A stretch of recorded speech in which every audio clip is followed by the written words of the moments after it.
دو مریض ہسپتال کے بستروں پر لیٹے ہوئے تھے۔ ایک شخص بیٹھنے کے قابل تھا، اس کا بستر کمرے میں موجود کھڑکی کے پاس تھا، جبکہ دوسرا شخص پورا دن اپنے بستر پر لیٹ کر گزارتا تھا۔ کھڑکی والا شخص بیٹھ کر اپنے پڑوسی کو سب بتاتا جو اسے کھڑکی سے نظر آتا تھا۔ دوسرا شخص وہ سب سننے کا انتظار کیا کرتا تھا۔ کھڑکی سے ایک باغ نظر آتا تھا جس میں خوبصورت نہر بھی تھی۔ اس نہر میں بچے کھلونا کشتیاں چلاتے تھے۔ منظر بہت دل فریب تھا۔ کھڑکی کے نزدیک والا برابر لیٹے ہوئے شخص کو تمام تفصیلات بتاتا اور لیٹا ہوا شخص تصور کی دنیا میں کھو جاتا۔ ایک دن نرس کمرے میں داخل ہوئی اور کھڑکی والے شخص کو مردہ پایا۔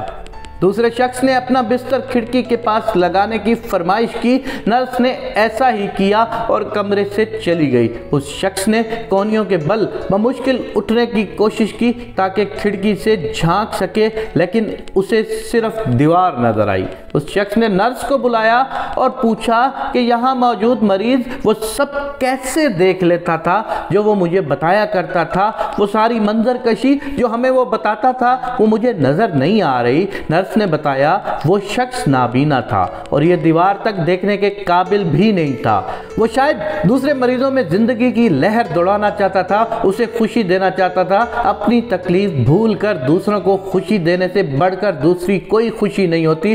خوشی بانٹنے سے بڑھتی ہے۔ آپ بھی دنیا میں تھوڑی سی خوشی کی وجہ بن کر اس دنیا کو مزید بہتر بنا سکتے ہیں۔ خوش رہیں اور خوشیاں بانٹیں۔ مریض اس نرس کی بات سن کر انتہائی شش و پنج کا شکار ہو گیا کہ دیکھو کیسے وہ اندھا شخص ہمارے اندر روشنی بانٹ رہا تھا، کیسے وہ اندھا شخص ہمارے اندر زندگی کے رنگ بھر رہا تھا، کیسے وہ ایک نابینا شخص ہمیں دنیا کی طرف واپس لے جانے کے لیے اپنے لفظوں سے ہمیں موٹیویٹ کرنے کی کوشش کرتا تھا۔ کیا عظیم تھا وہ شخص جو اللہ تعالیٰ نے اپنے پاس جس کو بلا لیا وہ ہمیں چھوڑ کر تو چلا گیا ہے، لیکن اس کے بعد اس شخص نے بھی ایسا ہی کیا کہ جتنے عرصے وہ زندہ رہا، جتنے عرصے اللہ تعالیٰ نے اس کو زندگی دی، وہ لوگوں میں خوشیاں بانٹتا رہا۔ دیکھنے والے میرے دوستوں سے میں گزارش کرتا ہوں کہ ایک دفعہ کسی نابینا کے ہاتھ کے اوپر آپ خوشی رکھ کے تو دیکھیں، کسی ایک دفعہ کسی معذور کے ہاتھوں کے اوپر خوشی رکھ کے تو دیکھیں، کسی ایک دفعہ اس ماں کے ہاتھوں پر خوشی رکھ کے دیکھیں کہ جس کی بیٹیاں بیٹھی ہیں گھروں میں، کسی دن اس بھائی کی مدد کر کے دیکھیں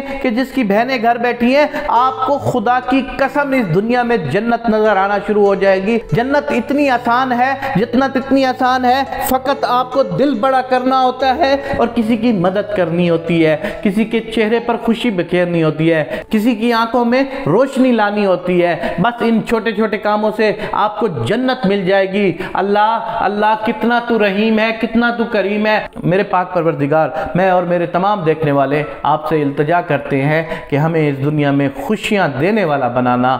آمین یا رب العالمین۔